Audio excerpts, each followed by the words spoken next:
In this video, we'll cover TypeScript variables. So TypeScript has some basic types. So there's Boolean, true, false values. There's number, supports integer and floating point numbers. String for text data, you can enclose it in a single or double quote. Any supports any data type assignment. And then there's some other more advanced items, and you can see the details at typescriptlang.org. Alrighty, so how do you define a variable in TypeScript? So the basic syntax, you use the let keyword, you give the variable name, colon the type, equals an initial value. So as an example here, I'll say let found, colon, Boolean equals true. So here, found is the variable name, Boolean is the type, and then true is the initial value. And let's look at some other examples of defining variables here. So we have let found Boolean equals true. So the values here could be true or false. Let grade, colon number equals 88.6. And the values here could be 73, 64.5, 100. So integer or decimal numbers. Let first name, colon string equals Anoop, or let last name, colon string equals Kumar. So you can use double quotes for the strings or single quotes, totally up to you. Now the TypeScript let keyword. So we're using the new TypeScript let keyword for variable declarations, as opposed to the traditional JavaScript var keyword. The JavaScript var keyword had a number of gotchas and pitfalls, such as scoping issues, capturing, shadowing, and so on. So the new TypeScript let keyword helps to eliminate those issues. And so in this video series, I'll use the let keyword throughout. Now, TypeScript is strongly typed. So here I set up the variables with their given types. And so I can assign it to different values as long as it's of that given type. So this will be okay. So I could say found equals false. That's okay. Grade equals 99. First name Eric. And last name no, right? So this all kind of matches up with the types that we've defined earlier. So this is A-okay, no problems.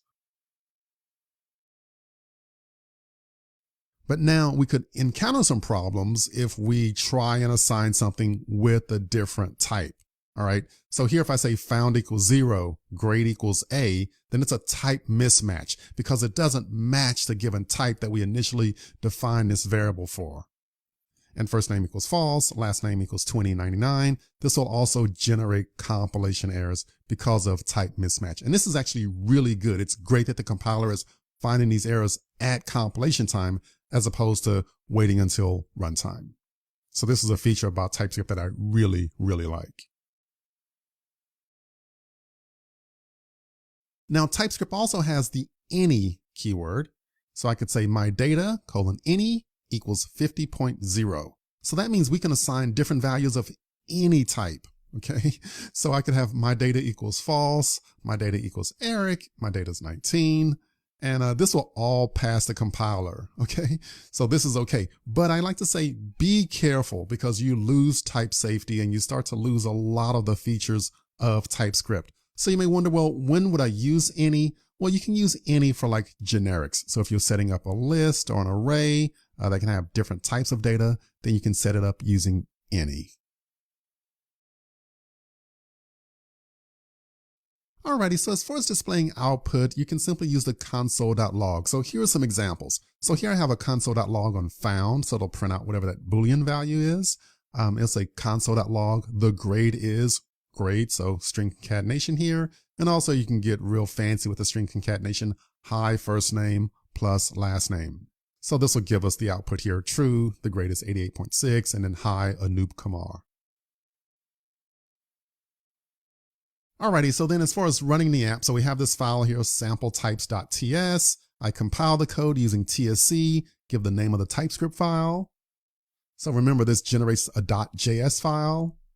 So then I can run this by saying node sampletypes.js. And remember, we run the .js file, the generated JavaScript file.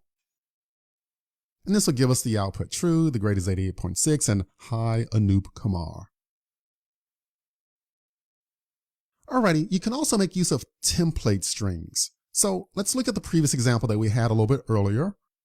And so the concatenation could become clunky for very long strings, and you may have seen this in other programming languages. So we can make use of template strings here. So I could say console.log hi first name last name. So notice here the difference. I make use of backticks, all right?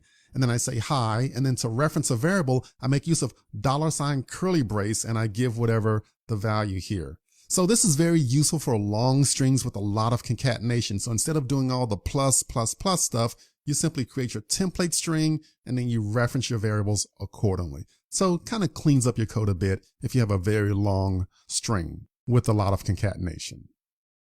Okay, so this is all really good stuff. In the next video, we'll move into the IDE and we'll write some code. So I'll see you there.